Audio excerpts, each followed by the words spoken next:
नमस्कार दोस्तों। आगामी जो बिहार के एग्जाम है उनको ध्यान में रखते हुए मैंने एक नई सीरीज शुरू की थी जो थी बिहार स्पेशल। उसमें हमने बहुत सारी क्लासेस कवर कर ली।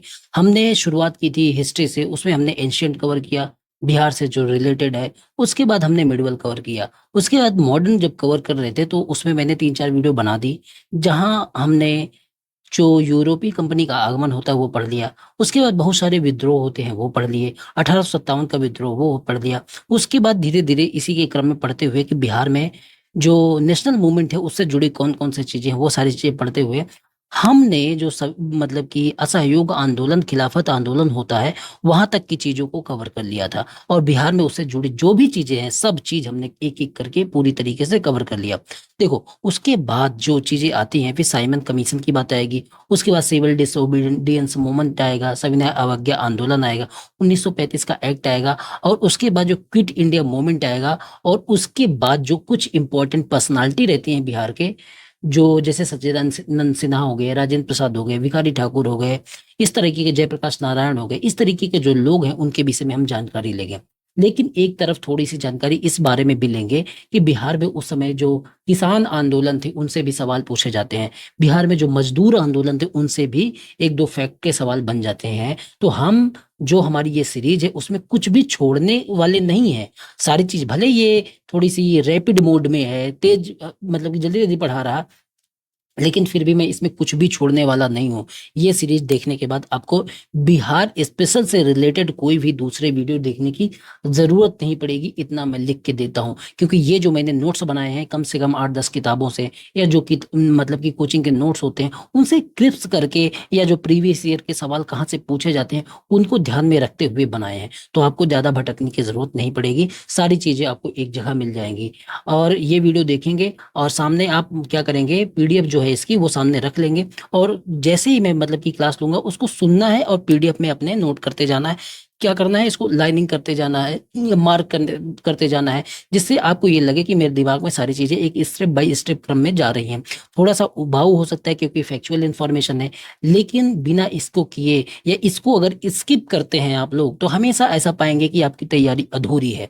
तो ये जो दिमाग में चीजें होती हैं कि हमारी तैयारी अधूरी है, एग्जाम में बहुत ज्यादा टेंशन देने वाली होती हैं। और जो एक मतलब कि छात्र होता है वो आधा मतलब कि साइकोलॉजिकल रूप से परेशान इसी बात से हो जाता है कि उसने तो चीजें तैयार ही नहीं की हैं। और बिहार का कोई एग्जाम ऐसा है नहीं जिसमें बिहार स्पेशल से सवाल ना आते होंगे। तो ये थी मेरी बकवास। अब आते हैं अपने क्लास पे। देखो, बिहार में जो किसान आंदोलन हुए उनके इतिहास के बारे में, इतिहास क्या जानेंगे, छोटे छोटे जो फैक्ट है उनको हम देखते हुए कवर कर लेंगे। 9667305679 पे ये इस नंबर पे मैसेज करके आप इसकी पीडीएफ ले सकते हैं और इस तरीके का लोगो होगा जहां से आप ये क्लासेस देख सकते हैं। देखो, पहला जो बिहार में किसान विद्रोह होता है वो 1866 में, 1867 या मतलब कि 66-67 में पंडोल कृषक विद्रोह होता है। तो ये आपको ध्यान में रखना है कि पहला कृषक विद्रोह जो बिहार में होता है वो होता है पंडोल कृषक विद्रोह। उसके बाद 1917 में चंपारण विद्रोह होता है, चंपारण आंदोलन होता है, चंपारण सत्याग्रह होता है। नील की खेती जो तीन ठीक पद्धति होती है उससे रिलेटेड होता है। ये पूरी चीजें मैं आपको बता चुका हूँ, ठीक है। देखो, जून 2019 में एक किसान सभा बनाई जाती है मधुबनी में, जिसके संस्थापक होते हैं स्वामी विद्यानंद। तो ये आपसे सवाल पूछा जा चुका है कि किसान सभा जो सबसे पहले जून 1919 में बनाई जाती है मधुबनी में, उसके संस्थापक कौन होते हैं, तो आपको बताना है स्वामी विद्यानंद होते हैं। इसके बाद आगे बढ़ते हुए 1920 में एक किसान सभा का गठन और किया जाता है। वो गठ किसान जो सभा होती है वो हिलसा में होती है। और जो हिलसा में होती है उसके संस्थापक होते हैं जगन्नाथ पाठक और अध्यक्ष इसके होते हैं शाह गफूर। तो ये भी आपको अपने दिमाग में बसा के रखना है। 1922-23 में फिर जो इम्पोर्टेंट एक किसान सभा का गठन होता है, ये तो मोस्ट इम्पोर्टेंट है। ये तो सवाल पूछा भी गया है और ये मैं इतना जानता हूं कि अगर सवाल बनेगा तो इन्हीं सब चीजों से बनता है।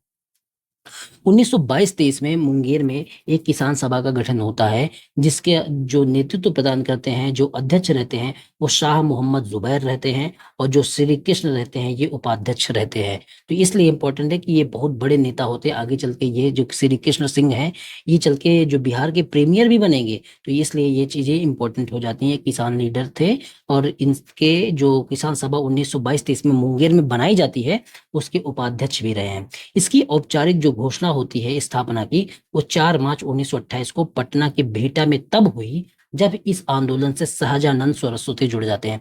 ये जो नाम है सहजानंद सरस्वती, ये बहुत बड़ा नाम है किसान आंदोलन से जुड़ा हुआ। कभी भी मेंस में आपसे ये सवाल बन सकता है, इनकी भूमिका पे बन सकता है, तो ये आपको ध्यान में रखना है, ठीक है।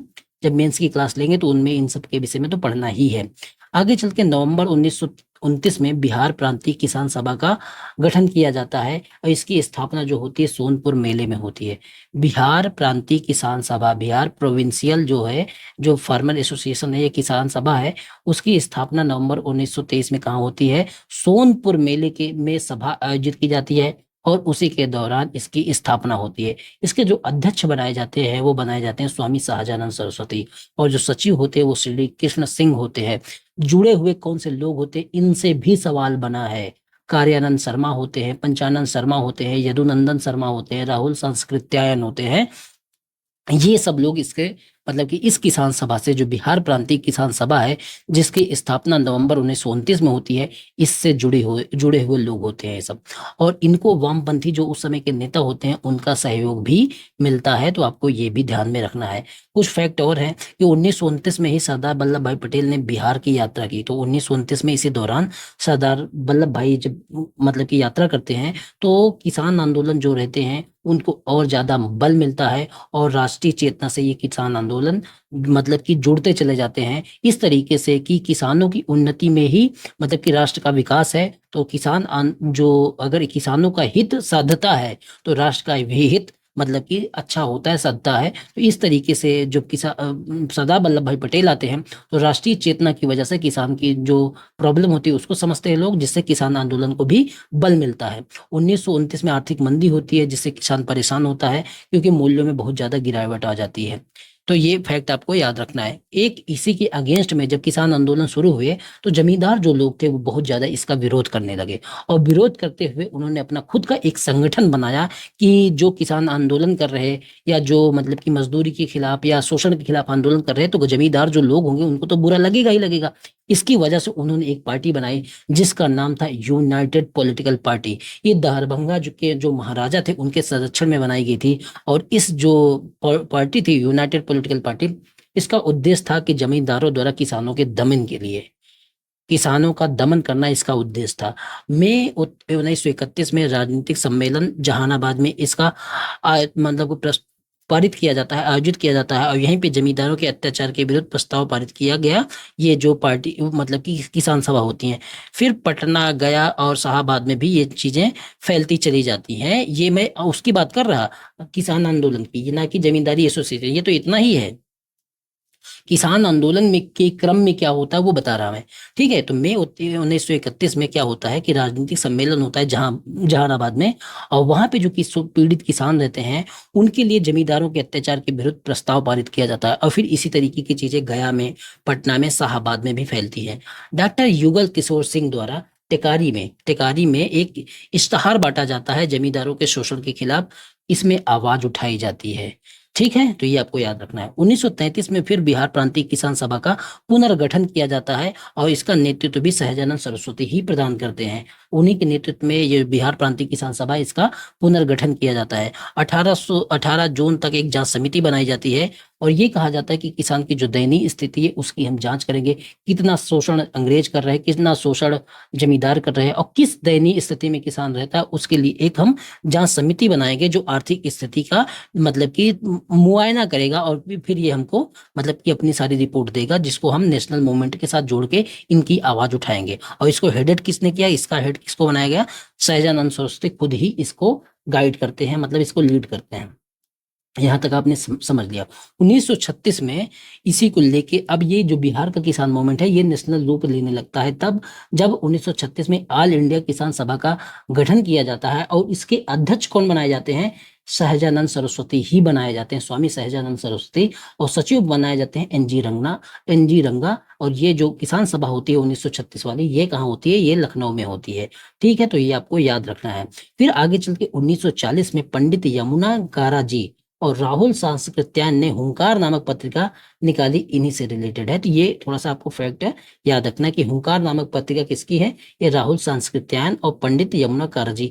नाम जो पहले आएगा ना वो राहुल सांस्कृत्यायन का ही आएगा, हुंकार पत्रिका से जुड़ा हुआ, तो आपको ये टिक करना है, ठीक है। चलो। आगे बढ़ो।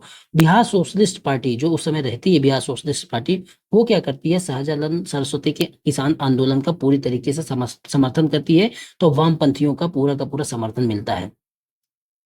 पूरे किसान सभा का प्रभाव पूरे बिहार में हो जाता है, मतलब किसान सभा का प्रभाव इस तरीके से पूरे बिहार में हो जाता है। और इसका परिणाम क्या होता है, 1936 में बिहार प्रांतीय कांग्रेस समिति द्वारा रैयतों की समस्या के लिए एक जांच आयोग का गठन किया जाता है, और उसके अध्यक्ष किसको बनाया जाता है, डॉक्टर राजेंद्र प्रसाद को बनाया जाता है। तो ये पूरा का पूरा मैं क्या बता रहा आपको, किसान आंदोलन किस क्रम में हुआ और कौन से संगठन बने, उस संगठन के अध्यक्ष कौन है, कहाँ पे होता है, किस सन में होता है, ये सब आपको याद रखना है।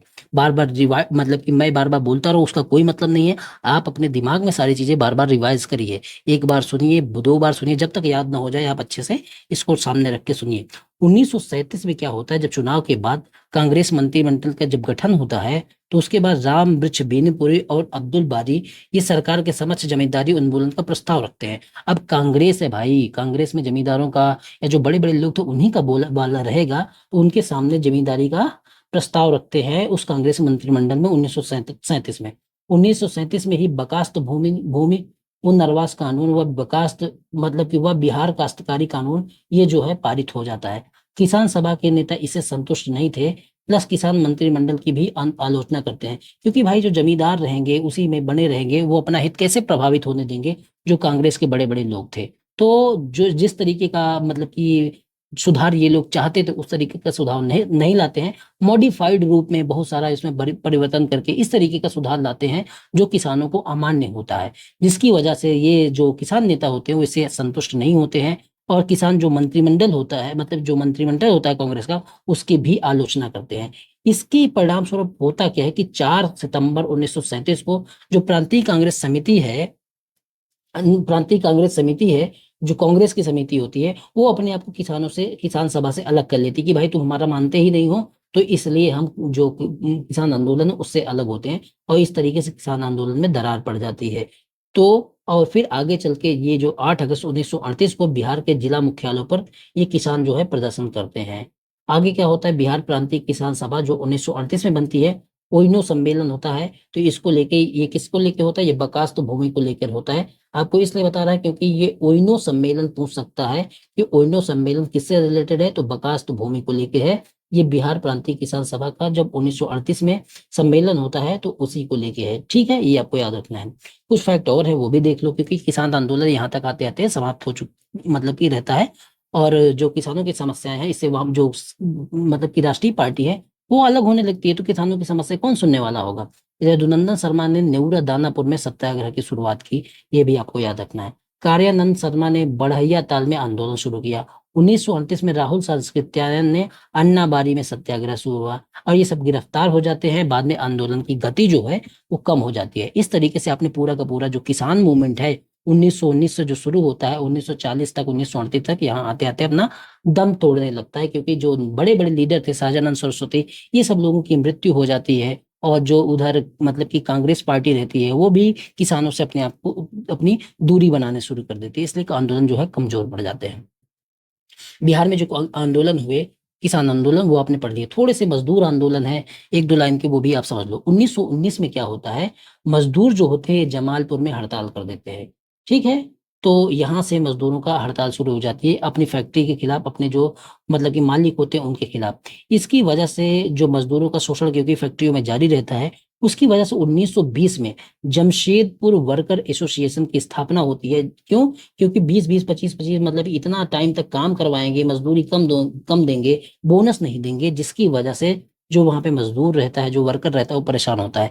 उसकी वजह से 1920 में वो जमशेदपुर वर्कर्स एसोसिएशन की स्थापना करता है, और ये किसके द्वारा होता है, एस एन हल्दर और व्योमेश चंद चक्रवर्ती। ये एक इंपॉर्टेंट संगठन है, इसलिए मैंने इसको बताना जरूरी समझा। फिर आगे चलकर 1920 में, 22 में, 25 में, 28 में सब जगह मतलब कि हड़ताल जारी रहती है। और 1900, क्योंकि जमशेदपुर ही उस समय बहुत ज्यादा मतलब कि फेमस इंडस्ट्रियल एरिया था, और बिहार में कोई भी इंडस्ट्रियल एरिया नहीं था। जमशेदपुर मतलब कि झारखंड वाला एरिया, लेकिन उस समय तो बिहार का ही हिस्सा था ना, तो हम वही सब पढ़ेंगे।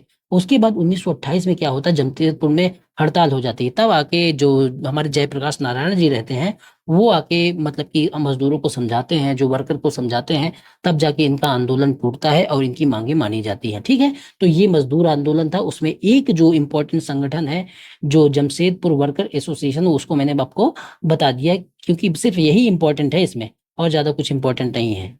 अब आओ स्वदेशी लीग पे। पटना में मई 1930 में एक स्वदेशी लीग का गठन किया जाता है। स्वदेशी लीग मतलब स्वदेश मतलब कि स्व शासन के लिए कि स्वदेशी लीग का गठन किया जाता है, और इसके माध्यम से जो राष्ट्रवाद की बातें हैं उसको फैलाया जाता है। ठीक है, तो ये पटना में होता है, इसलिए हमको याद रखना है। और इसके जो उपाध्यक्ष कौन होते हैं, वो सर अली इमाम होते हैं। तो ये आपको याद रखना है कि सर अली इमाम इसके अध्यक्ष होते हैं। उपाध्यक्ष कौन होते हैं, सच्चिदानंद सिन्हा, ए बी दत्त। मुख्य सचिव कौन होते हैं, हसन इमाम।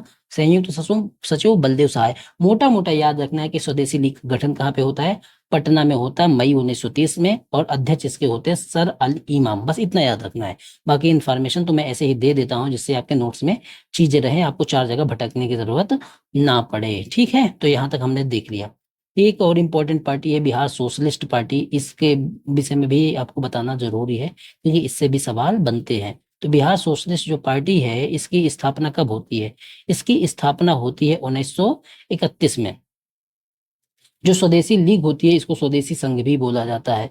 ठीक है, एक मिनट रुक जाओ, बस मैं थोड़ा सा देख लूं कि बिहार सोशलिस्ट पार्टी की स्थापना 1931 में होती है। इसके अध्यक्ष कौन होते हैं? इसके अध्यक्ष होते हैं नरेंद्र देव। और सचिव कौन होते हैं? सचिव होते हैं, यह सब सोशलिस्ट का मतलब है कि जो मार्क्सवाद का प्रभाव या जो समाजवाद का प्रभाव इन सब पार्टियों पे बहुत ज्यादा होता है, तो तभी ये सब मतलब कि जो सोशलिस्ट पार्टियों का गठन जब पूरे देश के लेवल पे होता है, तो उसी समय पे बिहार में भी सोशलिस्ट पार्टियों का गठन होने लगता है। ठीक है, तो भी इसके अध्यक्ष कौन होते हैं? नरेंद्र देव। और सचिव कौन होते हैं? जयप्रकाश नारायण। जयप्रकाश नारायण को क्या कहा जाता है? लोकनायक बोला जाता है। इनकी पत्नी का नाम क्या रहता है? प्रभावती देवी। तो ये इंपॉर्टेंट चीज है कि इनकी पत्नी का नाम, वो भी एक मतलब स्वतंत्रता सेनानी ही थी। स्वतंत्रता आंदोलन में बहुत अच्छे तरीके से उन्होंने भी भाग लिया। इनका नाम अब बिहार की हिस्ट्री पढ़ेंगे तो बहुत जगह पढ़ेंगे आप। ठीक है, तो प्रभावती देवी इनकी पत्नी थी, और जयप्रकाश नारायण इसके सचिव बनते हैं बिहार सोशलिस्ट पार्टी के। लोकनायक इनका उपनाम था, इस नाम से ये जाने जाते थे। संस्थापक सदस्यों में कौन कौन है? गंगा शरण सिंह है, राम वृक्ष बेनीपुरी हैं, रामानंद मिश्रा हैं, फूलन प्रसाद हैं, वर्मा कर्पूरी ठाकुर है, बसावन सिंह है। ये भी इस सोशलिस्ट पार्टी से जुड़े हुए थे। औपचारिक रूप से इसकी स्थापना 1934 में होती है, पटना के अंजुमन इस्लामिया में, जब इसका नाम चेंज करके बिहार सोशलिस्ट पार्टी से क्या कर दिया जाता है, क्योंकि अब इसको थोड़ा सा बड़ा रुख देना था, तो इसमें कांग्रेस जोड़ना पड़ता है, क्योंकि कांग्रेस के लोग भी इससे जुड़े, तब इसका नाम बदल कर दिया जाता है कि बिहार कांग्रेस सोशलिस्ट पार्टी। पहले बिहार सोशलिस्ट पार्टी था, तब भी सचिव और जो अध्यक्ष थे वो नरेंद्र देव और जयप्रकाश नारायण थे। अध्यक्ष नरेंद्र देव और सचिव जयप्रकाश नारायण। इस समय भी अध्यक्ष और सचिव सेम ही रहते हैं, इनमें कोई भी परिवर्तन नहीं होता है। इनकी एक बुक है, जेपी द्वारा लिखी गई है, जयप्रकाश नारायण द्वारा। देखो, नरेंद्र देव अध्यक्ष हैं, जयप्रकाश नारायण सचिव है, और बुक ये जो लिखी जाती है जयप्रकाश नारायण द्वारा लिखी जाती है। तो आपसे पूछा जाए व्हाई सोशलिज्म किसकी बुक है, तो आप बताएंगे जयप्रकाश नारायण की बुक है। ठीक है, तो ये दोनों इंपॉर्टेंट संगठन है, उसको भी आपने देख लिया। देखो, अब थोड़ा सा जो आ जाते हैं मेन हिस्ट्री पे। जो इस तरीके की हिस्ट्री मतलब कि हमारे जो उसमें चलती है, क्या कहते हैं, मॉडर्न इंडिया में, उस तरीके की हिस्ट्री अब इसमें पढ़ेंगे। देखो, साइमन कमीशन जब 1928 में आता है, तब इसको जो है प्रथम विधि आयोग भी कहा जाता है, क्योंकि ये जो मॉन्टेग्यू चेम्सफोर्ड रिपोर्ट आती है 1919 में, उसमें ये कहा गया था कि 10 साल बाद एक समिति बनाई जाएगी जो भारत में सुधार हुआ है कि नहीं हुआ है उस पर रिपोर्ट देगी। लेकिन उसके 2 साल पहले ही 1927 में एक मतलब कि संगठन बना दिया जाता है इंग्लैंड में 1927 में, और उसमें क्या किया जाता है, एक भी भारतीयों को 7 सदस्य ही बनाया जाता है। इसीलिए क्योंकि भारतीय एक भी भारतीयों को उसमें शामिल नहीं किया जाता है, इसलिए उसका नाम क्या रखा जाता है, श्वेत कमीशन। लोग इसको कहते हैं, भारतीय लोग, कि श्वेत कमीशन, इसमें भारत का जो प्रतिनिधित्व ही नहीं है। 1928 में ये फिर भारत आता है, इसको प्रथम विधि आयोग भी बोलते हैं। और जब यहाँ पे ये आता है, तो जहां जहां भी ये कमीशन जाता है, चेक करता है, वहां वहां पे इसका विरोध, इसको काले झंडे दिखाए जाते हैं, और ये कहा जाता है Simon go back, Simon go back. इसी तरीके, इसी साइमन गो बैक के आंदोलन में लाला लाजपत राय की मृत्यु हो जाती है। वो सब आप नॉर्मल हिस्ट्री में पढ़ते हैं। बिहार में भी इसका विरोध होता है। बिहार में जब ये पटना पहुंचता है, 28 में 12 दिसंबर को, तब इसका विरोध बिहार में बहुत ज्यादा होता है। ठीक है, अनुग्रह नारायण सिंह के नेतृत्व में एक सर्वदलीय बैठक बुला के इसका विरोध शुरू किया जाता है। किसका? साइमन कमीशन का। तो ये भी आपको याद रखना है कि जोरदार तरीके से अनुग्रह नारायण सिंह के नेतृत्व में बिहार में इसका विद्रोह होता है। आगे चल के ये फिर रांची पहुंचता है, लेकिन हमको रांची से अब मतलब नहीं है, हमको बिहार से ही मतलब है। ठीक है, देखो अब आ जाओ सिविल डिसओबीडियंस मूवमेंट में। सविनय अवज्ञा जो आंदोलन है वो कैसे बिहार से जुड़ा हुआ है, उस दौरान बिहार के कौन से लोग भाग लेते हैं, कौन से लोग भाग नहीं लेते हैं, ये भी बिहार में सवाल पूछा जाता है। एक नॉर्मल चीज है, बिहार में कई बार आपने देखा होगा कि गांधी जब आंदोलन करते हैं, नमक सत्याग्रह कहते हैं, तो कितनी तारीख को चलते हैं, तो ये इंपॉर्टेंट फैक्ट बनता है। तो देखो 12 मार्च को वो जो सिविल डिसओबीडियंस मूवमेंट के लिए, नमक सत्याग्रह जिसको बोला जाता है, उसके लिए गांधी जी शुरुआत करते हैं और 12 मार्च को वो दांडी यात्रा करते हैं, मतलब चलते हैं। 12 मार्च को चलते हैं, 5 अप्रैल को पहुंचते हैं और 6 अप्रैल को अपना मतलब कि नमक तो वो नमक से बना तो वो करते हैं, मतलब कि नमक सत्याग्रह करते हैं एक मुट्ठी नमक लेके। तो जिसकी वजह से इसको नमक सत्याग्रह बोला जाता है। सवाल क्या पूछा गया कि गांधी जी जब चले वहां से और कितने दिन बाद पहुंचे, तो इन दोनों का डिफरेंस क्या है, तो ये पूछा गया। तो इसका जवाब है 24 दिन। ये बिहार पीसीएस में सवाल पूछा गया है, इसलिए आपको याद रखना है। टोटल 78 अनुयायी थे और गुजरात के नवसारी डिस्ट्रिक्ट में है ये दांडी। ठीक है, तो दांडी कहाँ है? गुजरात में है, नवसारी डिस्ट्रिक्ट में।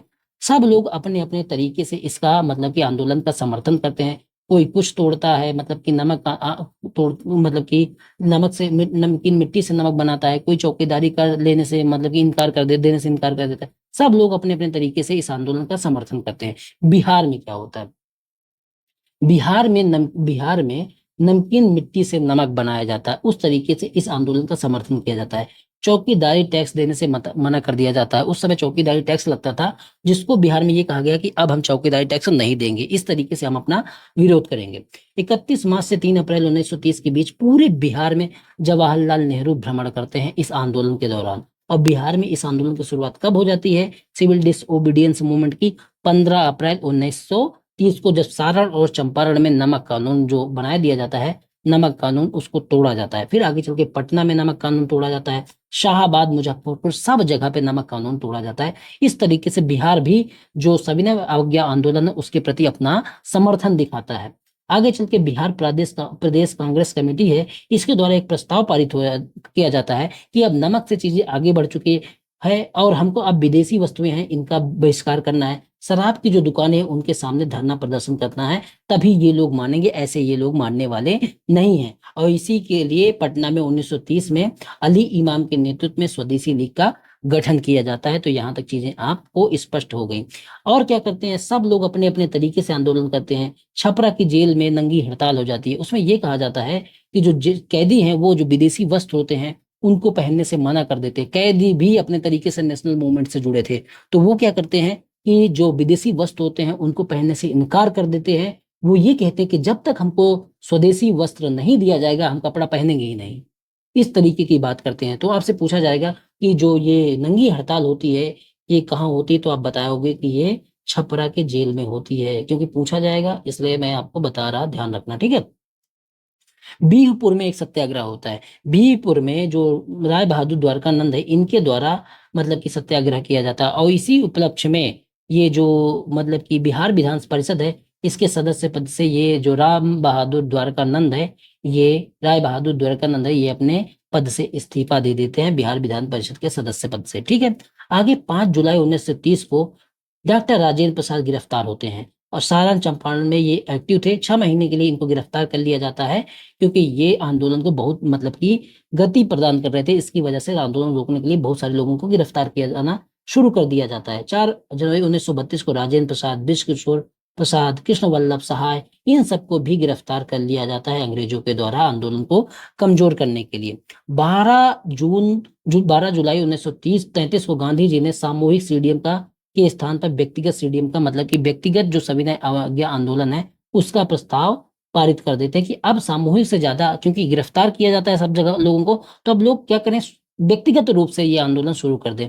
7 अप्रैल 1934 को पटना में आंदोलन को स्थगित करने की सलाह दी जाती है इसी को लेकर। 18 मई 1934 को बिहार प्रदेश कांग्रेस समिति भी इसका समर्थन करती है, क्योंकि मतलब कि 1935 का एक्ट लाने की बात की जाती है कि उसमें जो मांगे होंगी वो माना जाएगा, और इसी के माध्यम से ये आंदोलन जो है स्थगित हो जाता है। कुछ नोट है, वो भी आपसे सवाल इसमें पूछा गया है इस आंदोलन से जुड़ा हुआ, उसको भी मैं जल्दी से बता देता हूँ। देखो, पटना के मंगल तालाब के पूर्व में नखास पिंड को नमक कानून तोड़ने के लिए चुना गया। पहले क्या होता है, जो नमक कानून तोड़ने के लिए पहले पटना का जो मंगल मतलब कि तालाब मंगल तालाब है, उसके पूर्व में नखास पिंड है, उसको कानून तोड़ने के लिए चुना जाता है, मतलब कि नमक कानून तोड़ने के लिए चुना जाता है। लेकिन बाद में सारण में और कहाँ पे था, देखो सारण में और क्या कहते हैं, सबसे पहले कहाँ तोड़ा गया था, सारण और चंपारण में नमक कानून तोड़ा जाता है। पहले चुनाव भी इसको जाता है, लेकिन बाद में वो दूसरा स्थान हो जाता है। इसमें फिर क्या होता है, दो ग्रुप बन जाते हैं। दो ग्रुप बन जाते हैं, एक तो अंबिका कांत सिंह पशुलाल गुप्ता के नेतृत्व में पहला जत्था चलता है, दूसरा होता है रामवृक्ष बेनीपुरी के रूप में, मतलब के नेतृत्व में। तो पहला जो ग्रुप होता है ये गिरफ्तार हो जाता है, इनको बांकीपुर जेल भेज दिया जाता है। दूसरा जो ग्रुप होता है, ये 23 अप्रैल 1930 को नखास पिंड पहुंचकर नमक कानून को भंग करता है। आगे दरभंगा में, मुंगेर में, भागलपुर में, बढ़ैया में, सब जगह नमक कानून तोड़ा जाता है। तो आपको ये याद रखना है, 23 अप्रैल को नखास पिंड में पहुंचकर नमक कानून तोड़ा जाता है। और सारण और चंपारण में कब तोड़ा जाता है, देखो सारण और चंपारण में यहाँ पे भी 1930 में ही ये मतलब कि एक 15 अप्रैल को सारण और चंपारण में तो नमक कानून तोड़ा जाता है। 15 अप्रैल को उधर तोड़ा जाता है, और यहाँ पे 23 अप्रैल को तोड़ा जाता है। तो सबसे पहले कहाँ तोड़ा गया, सारण और चंपारण में, ये याद रखना है, ठीक है। महिलाओं की इसमें भूमिका क्या रहती है। 12 अगस्त 1930 को ही गया में दिए गए भाषण में चंद्रावती देवी ने चौकीदारी कर नहीं देने की बात की। तो चंद्रावती देवी है, इन्होंने कहा कि हम चौकीदारी कर नहीं देंगे। राजनीतिक अभियोग इन पे लगाया जाता है, सरस्वती देवी पे, साधना देवी पे, और इनका मामला इन पर ये चलाया जाता है कि इन्होंने जो लोग हैं उनको भड़काया है, ठीक है। अब आगे चल के होता क्या है कि इससे बहुत सारे लोग जुड़े रहते हैं, लेकिन उतना हम सबको नहीं जानना है कि सारण में नारायण प्रसाद, भरत मिश्र, ये सब लोग होते हैं। चंपारण में विपिन बिहारी, शिवधारी पांडे, रामदयाल साहू, जयनारायण प्रसाद, मुजफ्फरपुर में रामदयालु सिंह, जनकधारी प्रसाद, ठाकुर रामानंद सिंह, राजेंद्र प्रसाद, सारण चंपारण दोनों जगह एक्टिव थे। बहुत सारे लोग अपने अपने मतलब तरीके से इस आंदोलन से जुड़ते हैं। दरभंगा में सत्यनारायण सिंह, भागलपुर में महादेव लाल सिंह, मुंगेर में श्री कृष्ण सिंह, बढ़ैया में शाह मोहम्मद जुबैर, नेमधारी सिंह, इस तरीके के लोग मतलब कि आंदोलन से जुड़ते हैं। फिर महिलाओं की भूमिका पे आपने देख लिया कि इन पे राजनीतिक अभियोग चलाया जाता है, वो सब चीजें आपने देख ली। होता क्या है कि 15 इसके बाद 15 जनवरी 1934 में बिहार में भूकंप आता है, जो आज तक का मतलब कि आपको सब लोग पढ़ते हैं कि बिहार में भूकंप बहुत बड़ा आया था। तो कब आता है ये, अब मतलब कि यहाँ तक तो हमने जो सविनय अवज्ञा आंदोलन था वो तो पढ़ लिया। एक और इम्पोर्टेंट फैक्ट है कि बिहार में भूकंप आता है 15 जनवरी 1934 को। इस दौरान फिर एक बिहार में एक केंद्रीय रिलीफ कमेटी बनाई जाती है। आपसे ये पूछ सकता है कि उस कमेटी, जो केंद्रीय रिलीफ कमेटी बनाई गई, उसके अध्यक्ष कौन थे। तो उसके अध्यक्ष राजेंद्र प्रसाद होते हैं, और सचिव बलदेव सहाय होते हैं, ठीक है। तो यहाँ तक की चीजें भी आपने कवर कर ली। अब हमारे पास कवर करने के लिए क्या है, क्विट इंडिया मूवमेंट है, और बस गवर्नमेंट ऑफ इंडिया एक्ट 1935 का, इतनी सारी चीजें हैं। मैं इसको भी इसी वीडियो में कवर ही करवा देता हूँ। उसके बाद इंपॉर्टेंट पर्सनालिटी है वो हम जानेंगे, ठीक है। देखो, जो क्विट इंडिया मूवमेंट है, जिसको भारत छोड़ो आंदोलन बोल कहते हैं, ये 8 अगस्त 1942 को मतलब कि शुरू हो जाता है। 7 अगस्त को पारित होता है, अगस्त क्रांति के नाम से इसको जाना जाता है।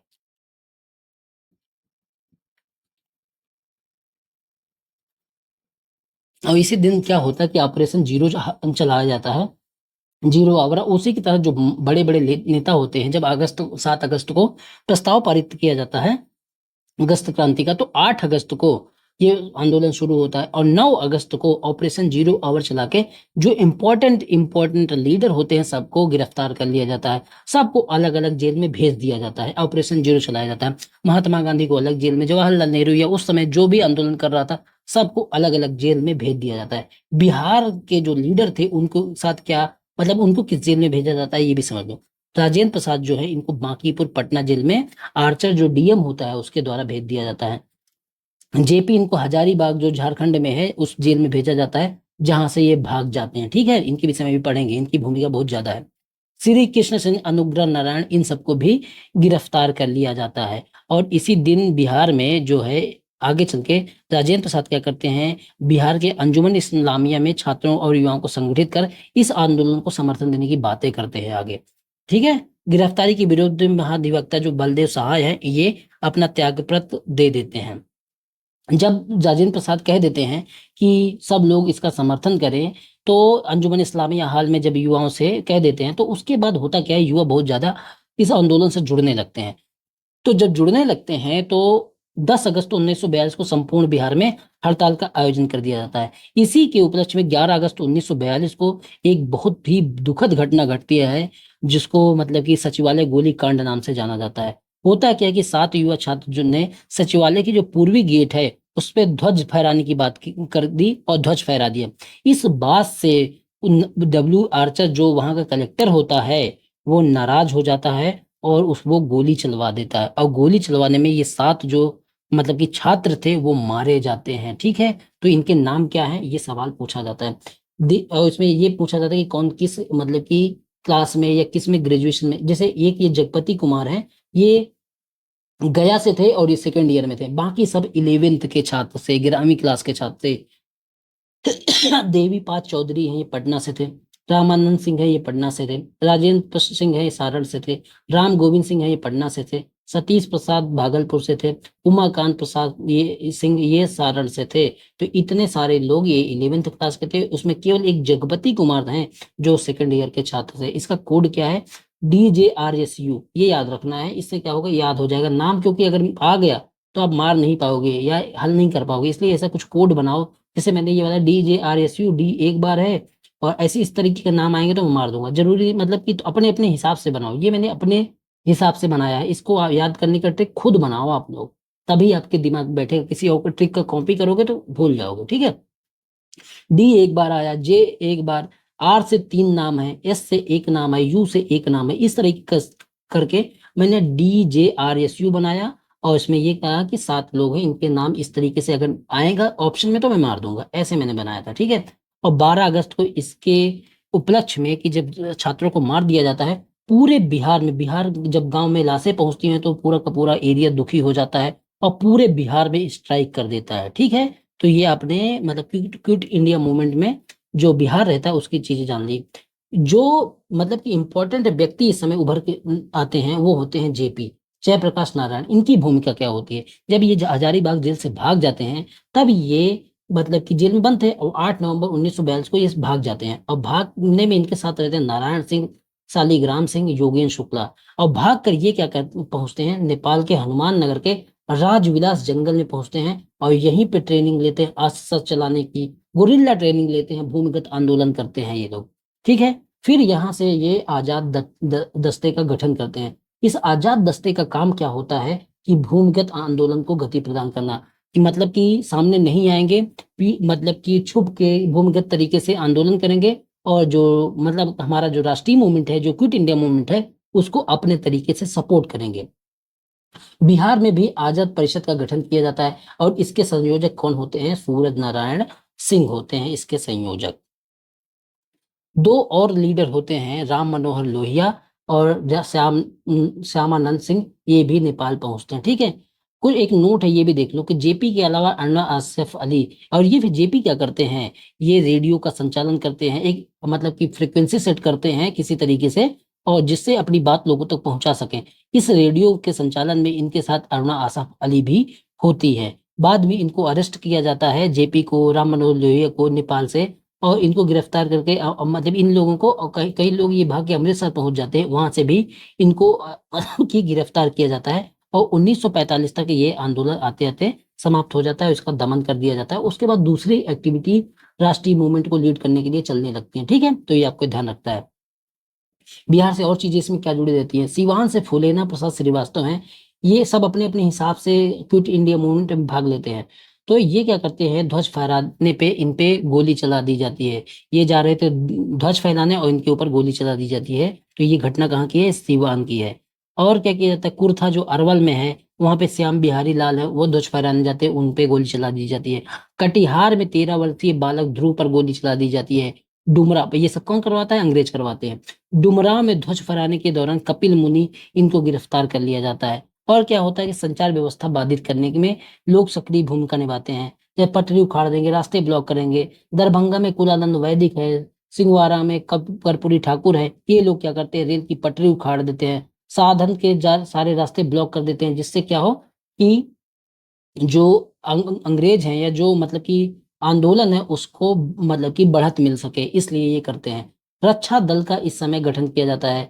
कम दुआ में स्थित महिलाएं जो है चरखा क्लब की चरखा क्लब बनाती हैं और उसके माध्यम से वो अपना मतलब कि योगदान देती हैं, जुलूस निकालती हैं। राजेंद्र प्रसाद की बहन जो श्रीमती भगवती देवी होती है, इनके नेतृत्व में सारा काम किया जाता है। दमनात्मक कार्रवाई के विरोध में एक दल बना, जेपी ने बनाया, उसका नाम है ध्रुव दल। तो ये दमनात्मक कार्रवाई जो होती है अंग्रेजों के द्वारा, उसके विरोध में एक दल बनता है जिसका नाम रहता है ध्रुव दल।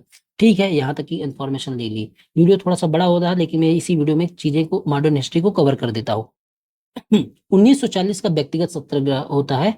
इसकी शुरुआत महात्मा गांधी करते हैं व्यक्तिगत सत्याग्रह की। वो ये बोलते हैं कि अब सब लोग अपने अपने हिसाब से चीजों को लीड करें। ठीक है, 1940 की बात है ये जो सिविल डिसओबीडियंस मूवमेंट होता है उसके पहले की बात है। इसमें 53वां जो इंडियन नेशनल कांग्रेस का सम्मेलन रामगढ़ झारखंड में होता है, इसके अध्यक्ष बनते हैं के आजाद, मतलब अबुल कलाम आजाद। और इसी अधिवेशन में व्यक्तिगत सत्याग्रह का प्रस्ताव पारित होता है। और जब पारित होता है तो बिहार में इसकी शुरुआत होती है 28 नवंबर 1940 से इसकी शुरुआत होती है व्यक्तिगत सत्याग्रह की। आपसे पूछा जाता है व्यक्तिगत सत्याग्रही में पहले सत्याग्रही कौन बने, तो श्री कृष्ण सिंह बनते हैं। जैसे इंडियन नेशनल मूवमेंट में बहुत सारे सत्याग्रही बनते हैं, तो इस तरीके से जो मतलब कि बिहार में कौन बनते हैं, तो पहले होते हैं श्री कृष्ण सिंह, दूसरे होते हैं अनुग्रह नारायण सिंह, और तीसरे होते हैं गौरी शंकर सिंह। तो ये आपको याद रखना है, ठीक है, पूछा जा सकता है। अब आओ थोड़ी सी गवर्नमेंट ऑफ इंडिया जो एक्ट होता है उसके विषय में भी जानकारी ले लो, क्योंकि ये भी पूछा जाता है, इससे जुड़े हुए सवाल पूछे जाते हैं। 1937 में जब 11 प्रांत में इलेक्शन होता है जिसमें कांग्रेस भाग लेती है, उसी के दौरान एक पार्टी बनती है मुस्लिम इंडिपेंडेंस पार्टी। ये बिहार में पार्टी बनती है।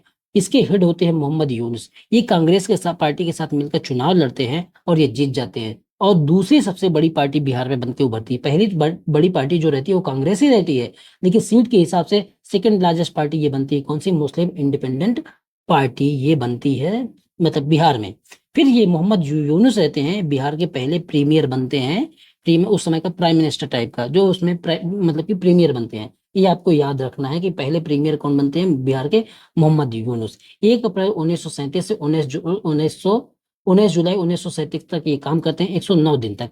109 दिन तक ही ये काम करते हैं। इसके बीच में कांग्रेस और ब्रिटिश हुकूमत के बीच में गतिरोध हो जाता है, और फिर जब गतिरोध खत्म हो जाता है, फिर इसके जो मतलब कि कमान संभालते हैं वो श्री कृष्ण सिंह होते हैं। और जब श्री कृष्ण संभालते हैं, क्योंकि भाई जो क्या कहते हैं ये मुस्लिम पार्टी थी, उसकी वजह से हिंदू मुस्लिम का कुछ चीजें हो जाती हैं जो आप नेशनल मूवमेंट में समझते हैं, देखते हैं, उसकी वजह से गतिरोध हो जाता है, तो कांग्रेस पार्टी और इनका समर्थन अलग अलग हो जाता है, जिसकी वजह से ये प्रीमियर से हट जाते हैं। और जब हट जाते हैं तो बिहार में कांग्रेस दोबारा लड़ती है, और बिहार में कांग्रेस खुद ही पूर्ण बहुमत लेके आ जाती है। और जब कांग्रेस पूर्ण बहुमत लेके आ जाती है तो 20 जुलाई 1937 को कांग्रेस की पूर्ण बहुमत की सरकार का गठन होता है, और उसके जो प्रीमियर बनते हैं, जो प्रधान बनते हैं, वो श्री कृष्ण सिंह होते हैं। स्पीकर रामदयालु सिंह होते हैं, डिप्टी स्पीकर अब्दुल बारी होते हैं, एडवोकेट जनरल होते हैं बलदेव सहाय, और अन्य मिनिस्टर में एएन सिन्हा, सैयद महमूद जगलाल चौधरी, ये सब लोग होते हैं। देखो, क्योंकि जो 31 अक्टूबर 1939 को बिहार मंत्रिमंडल ने त्यागपत्र दे दिया था सेकेंड वर्ल्ड वॉर के चलते हुए, वो सब चीज तो आपको ध्यान में रखना है। देखो, यहाँ तक तो मॉडर्न इंडिया मैंने कंप्लीट करवा दी, मॉडर्न बिहार जो है, मतलब बिहार की जो मॉडर्न हिस्ट्री वो आपने कंप्लीट कर ली। अब इसके बाद जो चीजें आती है ना, उसमें आपको इस तरीके से पढ़ना है कि बिहार में कुछ इंपॉर्टेंट पर्सनालिटी रहे हैं, थोड़े ही 10-12, उनके विषय में भी आप जान लेंगे, तब आपका जो मॉडर्न हिस्ट्री ऑफ बिहार है वो पूरी तरीके से कंप्लीट हो जाता है। इसके बाद कुछ एक्टिविटी बिहार से स्पेशल नहीं होती है, ये 1942 के आंदोलन के बाद से। उसके बाद ये होता है जैसे अनुग्रह नारायण सिन्हा है, भिखारी ठाकुर है, राम वृक्ष बेनीपुरी है, सच्चिदानंद सिन्हा है, फणीश्वरनाथ रेणु है, ये सब जो लोग हैं, ये इनकी भूमिका या इनके विषय में थोड़ी जानकारी आप ले लेंगे, तब आपका कंप्लीट माना जाता है। ये वीडियो बहुत लंबा होता जा रहा है, 40 मिनट का वैसे ही बन गया, तो इस वीडियो को मैं यहीं समाप्त करता हूँ। इस नंबर पे 9667305679 पे आप मैसेज करके व्हाट्सएप पे आप पीडीएफ प्राप्त कर सकते हैं, और पीडीएफ सामने रख के आप इसको पूरी वीडियो को देख सकते हैं, रट सकते हैं, जिससे आपको एग्जाम में फायदा होने वाला है। ये तो लिख के देता हूँ, ठीक है। 40 सवाल 30 सवाल का फ़ायदा तो आपको पक्का होने वाला है इस बिहार स्पेशल की क्लासेस से। जल्दी-जल्दी हो रहे जिससे आपको रिवीज़न में आसानी होगी और आपको ज़्यादा लोड लेना नहीं पड़ेगा कि मेरा कंप्लीट नहीं है, इस तरीके की फीलिंग आपके मन में नहीं आने वाली है। मिलते हैं अगले वीडियो में, तब